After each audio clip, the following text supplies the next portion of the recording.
Hello everyone, today I'm going to show you how to add multiple admins to Bluehost. I just tap on the browser and you may select the plan to purchase and account to create. And if you want to buy the premium or subscription of the Bluehost, please go through the link in description. Add administrative and or technical users. First log in to your Bluehost account manager, and second click to the profile icon in the top right corner of your page and select the account user option from the drop down menu that appears.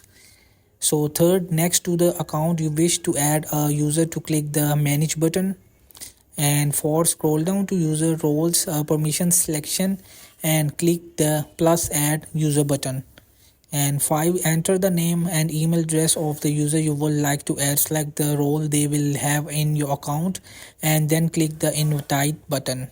So an invite will be sent to the email address approved. They will be able to set their own user ID, password and security question. Once their user has accepted, they will appear on the user's role page.